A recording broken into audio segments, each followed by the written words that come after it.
오늘은 제가 전하는 이제 1월의 마지막 수요 예배의 설교입니다. 그리고 요한일서의 마지막 부분에 해당하는 말씀입니다. 요한일서의 마지막 5장 부분인데요.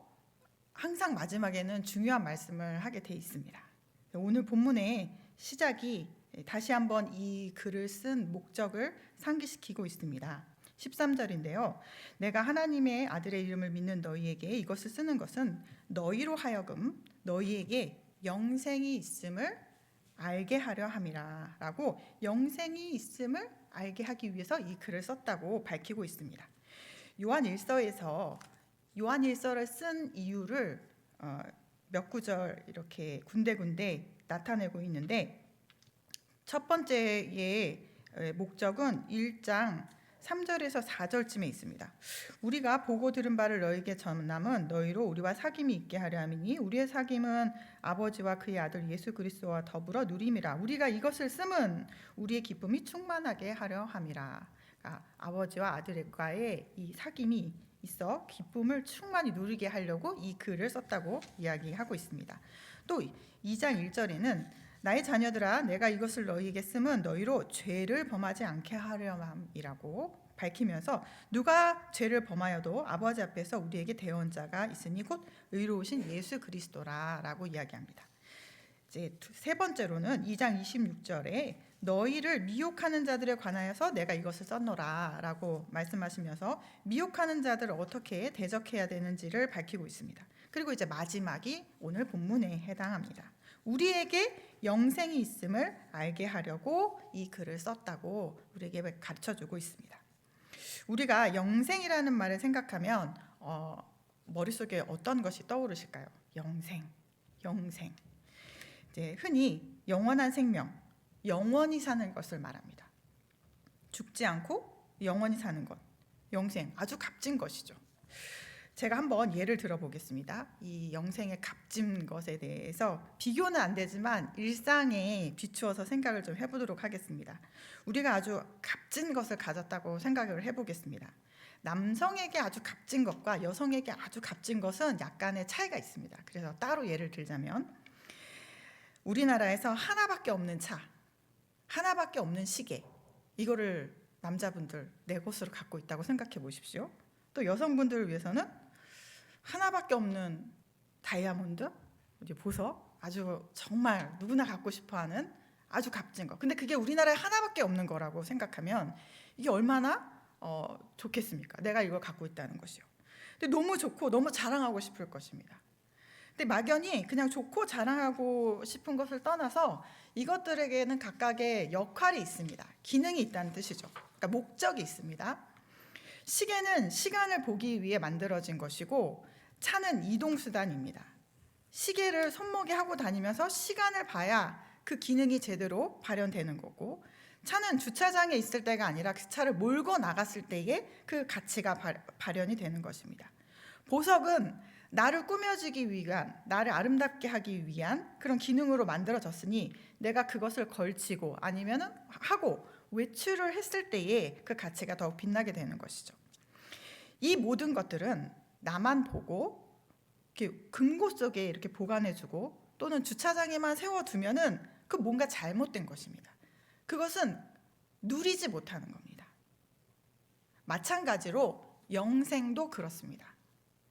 하나님이 우리에게 영생을 주신 데는 이유가 있습니다. 영생은 곧 영원한 생명인데 그 영생을 얻은 우리가 그 가치를 제대로 알고 어떻게 그것을 누리고 있는지 이거를 오늘 점검해 보셨으면 좋겠습니다. 하나님이 우리에게 영생을 누리라고 예수님을 통해 주신 거거든요. 나만 알고 장 속에 숨겨놓았다가 가끔 몰래 보고 혼자서 너무 좋아 라고 이렇게 주신 게 아니라는 겁니다. 그러니 영생을 주신 하나님의 뜻을 알고 그것을 제대로 누려야 하지 않겠습니까? 오늘 그것을 내 것으로 받고 누리고 도전하는 시간이 되기를 간절히 소원합니다. 우리에게 영생이 있다는 것은 우리가 하나님 앞에 담대하게 나아갈 수 있는 사람이 되었다는 뜻입니다. 또 우리의 구하는 것을 하나님이 들으시고 그것을 우리에게 반드시 주시기로 했다는 것입니다. 영생이 있다는 것은 이런 뜻입니다. 우리 15절 볼까요? 우리가 무엇이든지 구하는 바를 들으시는 줄 안즉 우리가 그에게 구한 그것을 얻은 줄로 또한 아느니라. 그러나 이 15절 말씀 딸랑 한 절만 보면 안 됩니다. 그 위에 14절과 연결해서 봐야 합니다. 14절, 그를 향하여 우리가 가진 바 담대한 것이 이것이니 그의 뜻대로 무엇을 구하면 들으심이라, 이 말씀인 거죠. 이 논리를 우리 일상에서의 예로 들어서 제가 조금 말씀을 드리려고 합니다. 제가 이 예를 생각해내고 굉장히 기뻤습니다. 엄마가 자녀에게 이렇게 집으로 들어오는 자녀에게 이야기하는 것이죠.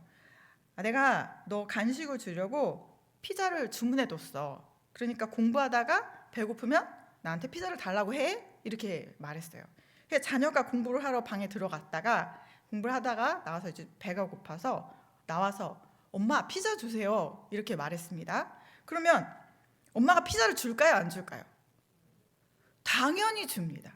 자, 이 상황에서 아이가 우리 엄마가 피자를 줄까? 안 줄까? 이렇게 의심하면서 나오는 자녀는 아무도 없습니다. 바로 하나님의 말씀을 근거해서 그의 뜻대로 구하는 자에게 하나님이 안 줄 수 없다는 뜻입니다. 그걸 오늘 성경에 말씀하고 있다는 것이죠. 왜냐하면 하나님이 먼저 말씀하셨으니 우리가 구할 때 주시지 않을 수 없다는 겁니다. 그의 뜻대로 구하면 영생이 있음은 하나님의 뜻을 구하는 자가 되는 것인데 그것을 하나님이 들으시고 받은 줄로 알고 우리에게 구하라고 하는 것이죠. 피자 예가 적절했습니까? 감사합니다. 성경의 말씀으로 또 예를 들어서 한번 전하려고 합니다. 데살로니가전서 5장 16절에서 18절 말씀에 항상 기뻐하라, 쉬지 말고 기도하라, 범사에 감사하라, 이것이 그리스도 예수 안에서 너희를 향한 하나님의 뜻이니라 라고 이렇게 분명히 말씀하고 계시죠. 그의 자녀가 기도하기를 하나님, 제가 요즘에 기쁨이 없습니다. 지금 저에게 기쁨을 주십시오. 하나님, 제가 하나님과 교제하고 싶습니다. 제가 쉬지 않고 기도할 수 있도록 주님 저를 도와주십시오. 하나님, 제가 다른 건 몰라도 주님으로 인해서 누리는 이 기쁨 그리고 감사를 하나님께 표현하고 싶습니다. 주님 저를 도와주십시오. 이렇게 기도한다면 주님이 이 기도를 들으실까요, 안 들으실까요? 반드시 들으십니다. 그것이 하나님의 뜻이라고 우리에게 밝혀주셨기 때문인 것이죠. 그런데 우리는 좀 생각해 봐야 합니다. 내가 정말 쉬지 말고 기도할 수 있기를 간구하고 있나, 이런 면에서요. 자, 이 모든 것이 누구의 뜻을 따라 기도한 것이냐면 하나님의 뜻을 따라 기도했습니다. 그러니 하나님 입장에서는 안 들어줄 수가 없는 기도인 것이죠. 영생을 가진 자의 권세이며 특권입니다. 우리가 기뻐하며 사는 것은 우리 하나님께서 우리에게 주신 특권이지만 그 유익은 우리가 누립니다. 매일 감사하면서 사는 것 누구에게 유익합니까? 우리에게 유익합니다. 하나님과 대하면서 쉬지 않고 기도할 수 있는 것, 이렇게 되면 이 유익은 하나님 좋으라고 주신 게 아니에요. 우리 좋으라고. 우리에게 유익이 있고 우리에게 은혜가 있고 우리에게 평안이 있기 때문에 하나님께서 그렇게 구하라고 말씀하신 것이죠. 하나님의 말씀대로 이루어지기를 간구하는 것은 영생 있는 자의 특권이며 영생이 있는 자가 누리는 커다란 유익이고 기쁨입니다. 하나님이 우리에게 먼저 구하라고 하신 말씀이 있습니다. 우리가 다 아는 말씀인데요. 마태복음 6장 33절에 그런즉 너희는 먼저 그의 나라와 그의 의를 구하라. 그리하면 이 모든 것을 너희에게 더하시리라 라고 예수님 말씀하셨습니다.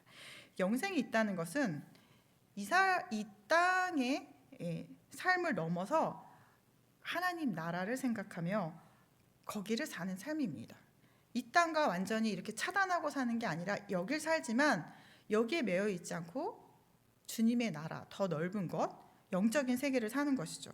잠시 머물렀다가 갈 이 땅에만 이렇게 포커스를 두는 것이 아니라 영원히 우리가 살 주님의 나라를 바라보고 그것을 생각하면서 사는 삶입니다. 그리고 주님의 의가 이루어지기를 구하라고 우리 주님 말씀하고 계십니다. 우리에게 영생이 있다는 것은 우리가 하나님께 담대하게 구할 수 있다는 것이고, 그는 우리의 기도를 들으시고 또 응답하시는 이런 관계가 있다라는 것입니다. 그런데 그의 뜻대로 구하는 것을 반드시 들으시고 받은 줄로 알라고 말씀하시면서 이어서 나오는 말씀이 뭐냐면요, 죄를 범한 형제를 구하는 것을 예로 들고 있습니다. 영생이 있는 자가 먼저 구해야 할 것이 무엇인지를 가르쳐 주고 있는 것이죠. 즉 죄를 범한 형제를 위하여 기도하여 그를 구하라고 하십니다. 16절입니다. 누구든지 형제가 사망에 이르지 아니하는 죄 범하는 것을 보거든 구하라. 그리하면 사망에 이르지 아니하는 범죄자들을 위하여 그에게 생명을 주시리라. 영생이 있다는 것은 영생이 없는 자 또는 죄 아래 있는 자를 구할 수 있는 권세를 가졌다는 뜻입니다. 예수 그리스도께서 우리를 위해 중보자가 되어 주신 것과 같이 우리 오늘 말씀은 누구든지 죄를 범하는 자를 보거든 구하라고 우리 주님께서 우리에게 말씀하고 계시는 것이죠. 영생을 가진 자는 그 영생을 전할 특권과 책임과 또 권세가 있습니다. 여러 명이 같이 물에 빠졌다고 생각해 보시죠. 내가 그 생명을 얻을 밧줄을 잡았는데 옆에 허우적거리는 사람에게 그거를 주지 않겠습니까? 당연한 것이죠. 그리하면 사망에 이르지 아니하는 범죄자들을 위하여 그에게 생명을 주리라. 오늘 하나님이 이렇게 약속하고 계십니다. 이어지는 말씀에 사망에 이르는 죄가 있으니 이에 관하여 나는 구하라 하지 않노라라고 되어 있는데요. 사실 우리는 누가 누구인지 잘 모릅니다. 그러니까 누가 사망에 이르지 않고 누가 사망에 이르는지 잘 모릅니다. 그러니 우리는 기회가 닿는 대로 전해야 하는 것이죠. 그리고 죄를 범하고 있는 자가 있으면 그를 위하여서 구해야 되고 기도해야 되는 것이죠. 영생이 있다는 것은 생명을 살릴 길을 전할 수 있는 통로가 되었다는 뜻입니다. 이것을 오늘 성경에서도 다른 사람을 죄에서 구하라고 우리에게 말씀하고 있으니 이렇게 기도하고 우리가 행해야 하는 것이죠. 우리가 믿지 않는 가족이나 또는 믿지 않는 누군가를 위해서 간구할 수 있는 근거가 이 성경 말씀에 있습니다. 또 믿음이 약해져서 자주 넘어지는 자, 또 내가 봐도 정말 저게 어떻게 주님의 자녀인가 참 고민되는 자녀들을 바라볼 때, 한참 또 질풍노도의 시기를 보내고 있는 자녀들을 볼 때 우리가 구할 수 있는 근거가 여기 성경에 있습니다. 하나님이 우리에게 그를 구하라. 오늘 성경을 통해 말씀하고 계십니다. 그러니 우리가 이것을 받은 줄로 알고 계속 기도할 수 있는 것입니다. 담대하게 구할 수 있는 것이죠. 우리 마음에 오래 걸리는 것 같아도 그가 들으시겠다고 우리에게 약속의 말씀을 주셨습니다. 마지막으로 영생이 있다는 것은 악한 마귀가 손을 댈 수 없다는 뜻입니다. 왜냐하면 하나님께 속하여 있기 때문입니다. 18절 하반절에 하나님께로부터 나신 자가 그를 지키심에 악한 자가 그를 만지지도 못하느니라 라고 되어 있습니다. 여기 악한 자라는 헬라어의 원어는 마귀 또는 악마를 가리킬 때 쓰는 단어입니다. 이제 우리 한글 성경에는 악한 자라고 되어 있어서 사람 같은 느낌이 없지 않은데 통털어서입니다. 그래서 다른 성경은 표준 세번역을 보면은 조금 더 의미가 잘 드러나는데요. 하나님에게서 나신 분이 그 사람을 지켜주심으로 악마가 그를 해하지 못합니다. 아멘. 우리에게 영생이 있다는 것은 어떤 다른 악한 세력, 악마, 마귀도 우리에게 손을 댈 수 없습니다. 왜냐하면 우리가 하나님에게 속해 있기 때문입니다. 자, 그렇다면 이 영생이 있다는 실체는 무엇일까요? 그것이 오늘 본문의 귀결점입니다. 20절인데요. 또 아는 것은 하나님의 아들이 이르러 우리에게 지각을 주사 우리로 참된 자를 알게 하신 것과 또한 우리가 참된 자 곧 그의 아들 예수 그리스도 안에 있는 것이니 그는 참 하나님이시요 영생이시라. 아멘. 요거를 다른 성경으로 보면은 조금 더 의미가 좀 더 친밀하게 다가오지 않을까 해서 제가 준비해봤습니다. 한번 띄워주실까요?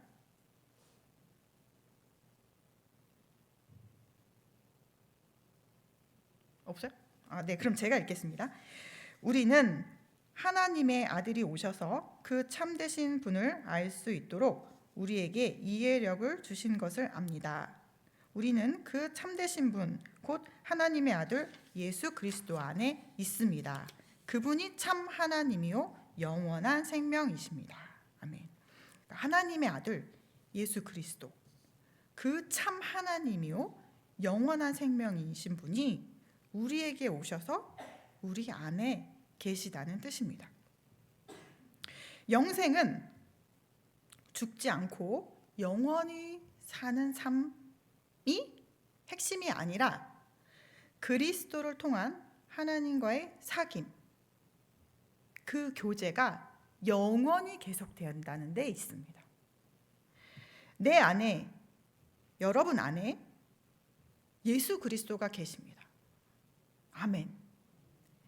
그러나 이 사실을 마음으로 믿고 입으로 시인하는 것에 그친다면 우리는 그 주님을 누리지 못하는 것입니다. 풍성히 누리지 못하는 것입니다. 요한복음 10장 10절에 예수님이 이렇게 말씀하십니다. 내가 온 것은 양으로 생명을 얻게 하고 더 풍성히 얻게 하려는 것이라. 아멘. 내 안에 계신 예수님에게, 또 내가 속한 예수님에게 눈을 맞추고 그와의 사귐을 갖는 것, 이게 어떤 짧은 순간, 과거의 일이 아니라 모든 순간 우리 안에서 하나님과의 교제가 일어나는 것, 그리고 그것이 영원히 계속되는 것, 이게 영생의 핵심입니다. 예수님과 교제하는 삶이요. 주일 예배나 수요 예배, 금요 기도회, 무슨 절기 때만이 아니라 언제나 어디서나 함께 하시는 그 주님과 쉬지 않고 교제하는 삶입니다. 하나님이 영원히 우리와 함께 하고 싶어서 육신을 입고 오셔서 그 죄값을, 우리의 죄값을 대신 치르기까지 우리를 사랑하시고 우리에게 오셨는데, 또 우리를 영원히 떠나지 않겠다고 하셨는데, 우리의 눈이 다른 것에 초점을 두고 주님과 풍성한 교제를 나누고 있지 못한다면 이것이 얼마나 안타까운 일입니까? 쉬지 말고 기도하라. 이게 가능한가요? 실제로? 물어보시는 분도 있습니다. 가능합니다. 가능하기 때문에 하나님 말씀하신 거거든요. 언제나 항상 함께하고 계신 내 안에 계신 주님과 그 주님을 우리가 인식할 때에, 그분과 대화할 때에 가능합니다. 우리가 일상을 살지만 내가 언제나 하나님 앞에 있다. 그리고 나의 생각도 주님이 아신다. 나의 행동도 주님이 아신다. 그러니 내가 이렇게 하면 안 되겠다. 이렇게 해야 되겠다. 이런 모든 판단의 기준을 내 앞에 계신 하나님과 함께 살아갈 때에 경험할 수 있는 것이죠. 그리고 그렇게 할 때 쉬지 않고 기도할 수 있게 됩니다. 근데 여러분, 친밀한 교제, 성숙한 만남은 그냥 이루어지지가 않습니다. 훈련이 필요한 것이죠. 그의 말에 집중하는 시간이 있어야 하고, 그와 대화하는 시간이 있어야 하고, 무엇보다 말씀에 비추어서 내 고집을 꺾고 그의 말씀에 순종하는 경험, 이런 것이 있어야 됩니다. 하루아침에 되는 일이 아니라는 것이죠. 그러나 분명한 것은 그가 우리와 떠나지 않고 항상 함께 하시겠다고, 풍성히 주시겠다고 했으니 여러분, 그와의 친밀한 사귐에 도전하셨으면 좋겠습니다. 혹시 이런 훈련이 익숙하지 않거나 어렵다고 한다면 어플을 이용해 보셔도 좋을 것 같습니다. 혹시 아시는 분도 있을 건데요. 그 선한 목자의 전 담임 목사님이신 유기성 목사님의 이게 아이디어를 내셔서 예수동행 일기라는 어플이 있습니다. 예수동행 일기는 나중에 한번 필요하신 분들을 사용해 보시면 좋을 것 같은데, 그날의 하루 아니면 자기가 이렇게 여유 있는 시간에 하루를 점검하는 겁니다. 그래서 감사했던 것, 그리고 만약에 죄를 졌다면 그 부분을 거기다 적어놓고 고백하고 회개하는 것이죠. 이렇게 매일매일을 하면서 하나님과 동행하는 삶, 하나님을 바라보는 나의 감각을 훈련시키고 키워가는 것입니다.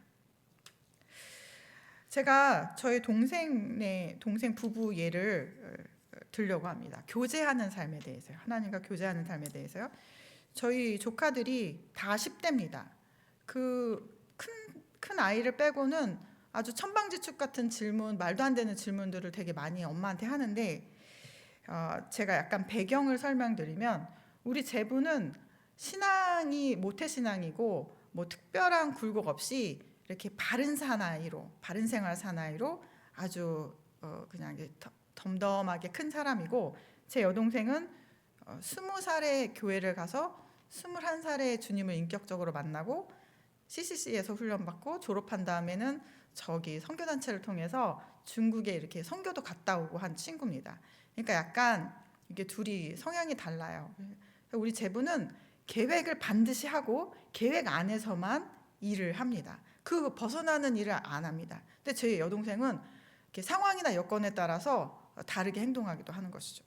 근데 이제 동생이 계획 안에서만 행동하는 남편을 볼 때에 하나님은 언제 일하시냐 이렇게 화가 날 때가 있대요. 계획 안에서만 하면 하나님은 언제 당신에게 일하세요? 이렇게 따지고, 이제 제부는 우리 동생에게 왜 이렇게 일관성 없게 사람이 그러냐, 이제 안 맞는 거예요. 부부들이 그럴 수 있죠. 그런데 어느 날 그 자녀가 엄마한테 물어봤습니다. 엄마, 만약에 천국이 없다면 엄마는 어떨 것 같아? 이렇게 물어봤다는 거예요. 그래서 아니야, 그럴 리는 없어. 왜냐하면 하나님 말씀에 천국이 있다고 분명히 얘기하고 있잖아. 일단 아니, 근데 그래도 왜 애들은 말도 안 되는 거 막 이렇게 물어보거든요. 그래도 그 가정을 하고 그러는 거예요. 그래서 동생이 말했대요. 나는 하나님이 나와 함께 해주신 이 평생의 삶, 그리고 지금 이 교제하는 삶을 통해서 혹 천국이 없어도 만족한다. 하나님이 지금 나와 함께 계시고 나와 그동안 함께 하셨기 때문에 내가 이 살아가는 모든 날 동안에 후회가 없고 하나님이 지금 나와 함께 하시는 것으로 만족한다. 이렇게 말했어요. 근데 그 다음 말이 저 이렇게 망치 얻어맞는 것 같은 느낌이었는데, 좋은 쪽으로 엄마도 아빠랑 똑같이 말하네? 이렇게 였던 거예요. 성향은 다르고 부부가 싸워도 각각의 성향대로 하나님과 그 교제를 누리고 있는 부부였던 겁니다. 그리고 이런 성경에 대한 말도 안 되는 질문 속에서 엄마가 야, 그럼 말도 안 되는 얘기를 야, 가서 성경이나 읽어, 이런 게 아니라 그런 주제로 가정 안에서 대화가 이루어지고 이런 교제들이 그 가정 안에서 일어나고 있다는 것이죠. 포인트는 뭐였냐면요, 하나님과 교제하는 삶, 이것이 우리를 살게 하는 것입니다. 그리고 이것이 영생을 누리게 하는 것입니다. 이것을 우리가 놓친다면 정말 가난한 믿음 생활을 하고 있는 것입니다. 영생은 하나님이신 예수님과 그 사귐 자체이며 이것이 영원히 계속되는 삶, 이것이 영생입니다. 항상 기뻐하고 쉬지 말고 기도하고 범사에 감사하며 나를 통해 어떤 사람을 구하기를 원하시는지, 나를 통해 어떤 사람을 위로하기를 원하시는지를 수시로 묻고 거기에 관심을 가질 때에 하나님이 풍성히 우리 삶을 채워주실 줄 믿습니다. 우리 주님과 이 사귐은 우리의 상황이나 조건에 따라 달라지지 않습니다. 오히려 안 좋은 상황, 힘든 조건에도 불구하고 하나님께 나아가면 우리 주님이 주님만 주실 수 있는 평안, 통찰력, 지혜를 주십니다. 무엇보다 정말 말할 수 없는 평안을 우리에게 주십니다. 상황과 환경, 조건은 달라지지 않았지만 우리 안에 평안이 임하는 것을 경험하게 됩니다. 아마 우리 신앙에 경륜이 있으신 모든 권사님들이 이것을 경험하셨을 줄 믿습니다. 이 평안, 이 인내, 그리고 이 교제가 내 안에 주님이 있을 때, 주님이 내 안에 있을 때, 우리가 주님과 눈을 맞출 때 일어나는 것이죠. 이 사귐이, 이 교제가 과거의 것으로 머물지 않고 매일의 내 삶에서 오늘 내 것으로 경험되어지는 일들이 우리 성도님들에게 있기를 소원합니다. 제가 그 체육 강사로 일했었던 걸 다 아시잖아요. 근데 저는 그 전에 컴퓨터공학을 전공했고요.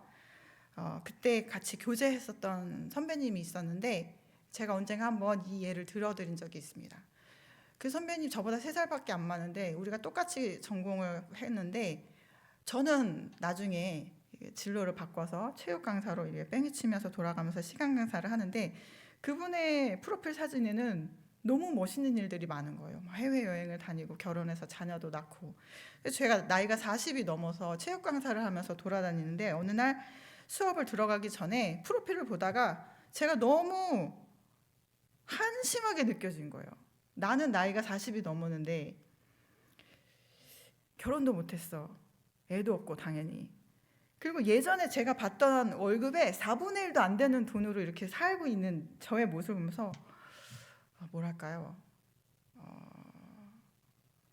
참 처량하다 이런 생각이 들어서 눈물이 조금 이렇게 나려고 하고 있었어요. 그리고 앞으로 4시간의 체육 수업을 해야 되는데 너무 힘들었거든요. 보면서 약간 눈물이 이렇게 날까 하고 있었는데 그때 내 안에서 하나님께서 이렇게 나를 꽉 붙잡아 주시는 말씀 같은 느낌으로 주신 마음이 야, 너는 내가 있잖아. 이렇게 얘기하시는데 제가 거기서 오열을 했어요. 이 얘기의 포인트는 뭐냐면요. 저의 모든 상황은 달라지지 않았고 저는 그 뒤로도 계속 가난했거든요. 근데 야, 너는 내가 있잖아. 이 단 한 문장이 저에게 들어옴으로 인해서 그 모든 것들을 다 이길 수 있는 그 힘이 됐다는 거예요. 주님이 주시는 교제 안에는 이런 능력이 있습니다. 힘이 있습니다. 좀 전까지는 다 너무나 처량했던 그 삶의 현실을 견디고 그래 나는 주님이 있지. 이걸로 다 커버칠 수 있는 그 힘과 평안과 지혜와 하나님만 주실 수 있는 능력이 거기에 있습니다. 이 풍성한 교제를 우리에게 주시려고 예수님이 오셨다고요. 떠나지 않고 항상 우리에게 있어서 이걸 누리게 하려고 우리 예수님이 오셨다고요. 여러분들이 이 삶을 누리실 수 있기를 과거에 한 번, 내 인생의 어떤 몇 번의 포인트가 아니 매일매일 오늘을 그렇게 누리실 수 있기를 간절히 소원합니다. 우리에게 생명을 그리고 풍성히 주시겠다고 예수님이 약속하셨기 때문에 이것을 붙잡고 기도하는 것은 반드시 이루어질 일을 놓고 기도하시는 것이라고 믿으셨으면 좋겠고 또 그렇게 기도하셨으면 좋겠습니다.